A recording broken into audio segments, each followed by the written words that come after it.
뉴욕증시 5분 브리핑입니다.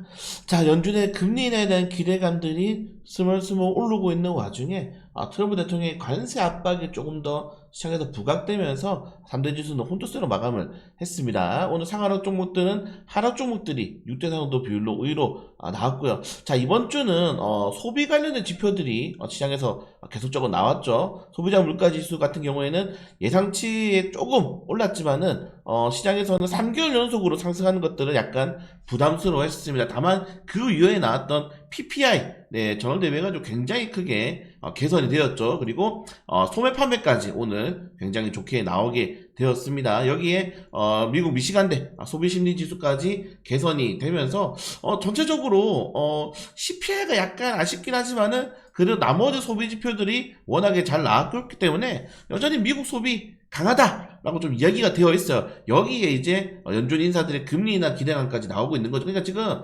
파월이 계속 금리 인하에 대해서 지표로 확인하겠다라고 이야기를 하고 있는데 파월은 이거죠. 관세 관련돼서 언제든지 지표가 변동성이 나올 수 있다라고 지금 계속적으로 관세를 드먹이고 있는데 사실 관세 관련해서 이야기하기에는 4월부터 계속적으로 지금 협상도 진행되고 있고 협상 국가도 늘어나고 있기 때문에 이 관세가 막 다시 한번 더 시장에 엄청난 충격을 준다는 전문가들의 입장수가 굉장히 많이 줄어드는 상황입니다. 여기에 지금 매파 인사 중에 매파 인사죠.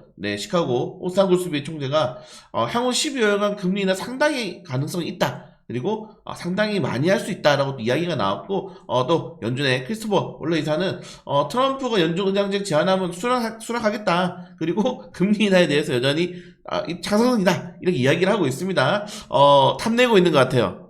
연준 의장을 탐내고 있는 것 같은데 지금 모건 스탠리도 여러분들 연준이 올해는 뭐 금리 인하 해봤자 뭐 1회 정도고 내년에 7차례나 할 거야. 파월 연준의장의 임기가 5월 15일까지이기 때문에 사실상 벌써 이제 약간 레임덕 기간이 없다고 생각하시면 될 것 같고 내년에만 7차례 금리 인하게 된다면은 미국의 금리는 정말 추가적으로 최소 2% 이상 추가적인 하락을 좀 기대해 볼 수 있다. 그럼 최고의 시나리오가 올해 2번 내년에 7번 넘게 금리하게 되면서 전체적인 금리가 최소 한 2.5%는 우리가 금리 인하를 기대할 수가 있다는 거죠. 여기에 뭐 트럼프가 또 힘을 실어준다면은 그 이상의 금리 인하도 좀 기대해 볼 수 있을 것 같습니다. 최근에 우리나라 같은 경우에는 미국보다 선제적으로 금리 인하를 하고 시장의 유동성 추경을 통해서 자금을 풀기 때문에 현재 원화가 계속적으로 좀 리스크가 있어요. 제가 계속 환율이 부담스럽습니다. 환율이 걱정됩니다. 말씀드린 이유가 실제로 환율에 대한 부담이 굉장히 높습니다. 그래서 결국 이 환율에 대한 부담을 낮추려면은 금리를 맞춰야 돼요. 지금 환율이 너무 높죠, 여러분들. 금리를 좀 맞춰야 되기 때문에 이 환율에 맞출 수도 있게 결국 미국의 추가적인 금리 인하는 한국 시장에는 호재가 될 수 있다는 점들 좀 체크하시면 될 것 같고, 다만 폴리마켓 기준으로는 트럼프 대통령은 다음 연방준비 연준 의장으로 누구를 발표할까요? 스콧 베센트가 가장 높습니다. 스콧 베센트 이제 견임을 하는 거죠. 재무장관도 하고 뭐 연준 인사도 한다고 지금 이야기가 나오고 있는데 이게 뭐 견임이 될지 모르겠는데 아무튼 그리고 뭐 케빈 하세, 크리스토퍼 월러는 이제 4등 정도를 차지하고 있다고 좀 생각하시면 될 것 같습니다. 이런 이슈 때문에 국채금리가 어느 정도 조정이 나왔다는 거는 좀 호재로 보시면 될 것 같습니다. 그리고 S&P 500 종목은 테슬라, 뭐 아마존, 구글, 메타, 빅테크 종목들은 수익권 아니면 약보합권이고 전체적으로 시장 자체가 약간 쉬어가는 모습이 나왔죠. 그러나 특징주가 있었습니다. 오늘 트럼프 대통령이 스테이블코인에 서명을 하게 되면서 인터넷 위에 가장 위대한 혁명이다라고 또 이야기를 했고 달러지가 더욱더 공고화될 것이다.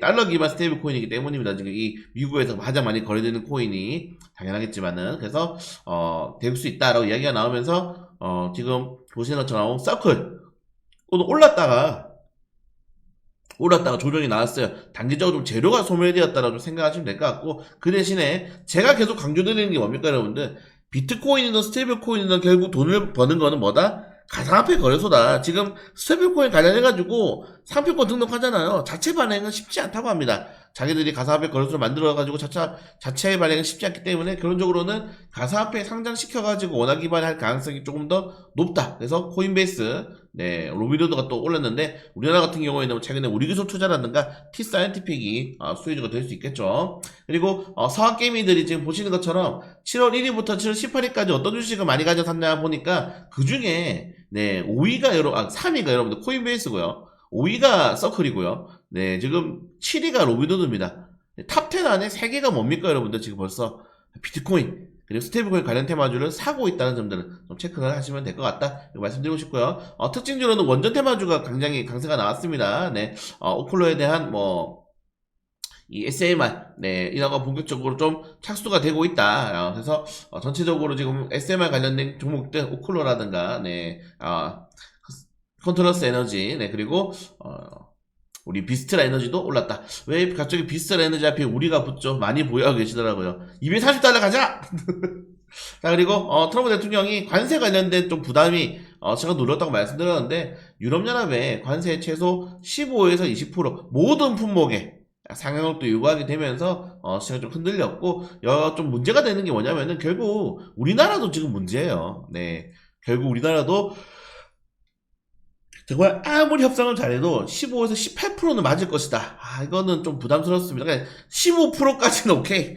15%도 부담스럽죠, 여러분들. 생각해보세요. 뭐, 그냥, 10% 이상 더 지출이 발생하게 될 수밖에 없는 건데. 그래서 협상을 좀 잘해도 이렇게 만든다면은, 일본처럼 좀 땡깡을 부리는 수도 있어야 될 것 같은데, 너무 걱정되는 게 관세 관련된 내용이 없어요, 지금 여러분들.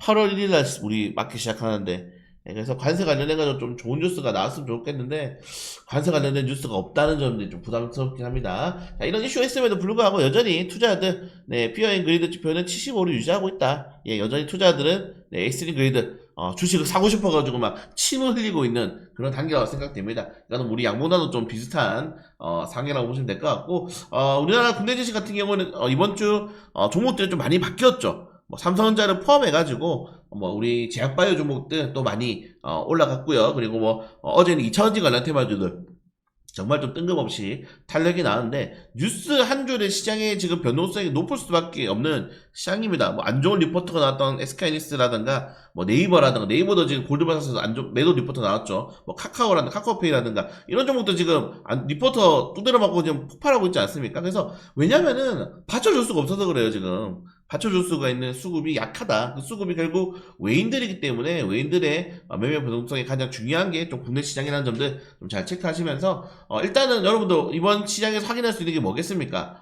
미국의 경제지표가 괜찮게 나오고 있어서 이로 인해서 금리 인하 가능성이 커졌다. 시장에서는 호재가 될 수 있겠죠. 그리고 특징적으로는 서클, 코인베이스, 로빈후드, 비트코인 저는 그 중에서도 거래소 테마가 좋고 사업개미들이 벌써 엄청나게 많이 지금 매수를 하고 있다는 점들, 그리고 원자력 관련 테마주들도 좀 중장기적으로 계속 좀 좋은 흐름을 이어나가고 있다는 것까지 체크하시면 될 것 같고, 전력 설비에 관련해가지고 지금 단합 관련된 이슈가 나왔는데, 이건 따로 제가 주말 중시 때 정리해서 올려드리도록 하겠습니다. 그리고 관세 협상 관련해가지고 8월 1일부터 우리나라는 시작이고, 현재 협상이 가장 좀 근접하고 있는 유럽연합에 대해서도 관세 협상이 쉽지 않다는 거는 우리나라가 좀 더욱더 많은 준비를 해야 되지 않을까, 이 정도까지 좀 말씀드리면서, 네, 좀 부산은 비가 안 와요. 해가 떴는데. 네, 아무튼 여러분들, 비 많이 오는 구간에서는 조심하시고, 집 밖에 나가지 마시고, 네, 아무튼, 주말 푹 쉬시기 바라겠습니다.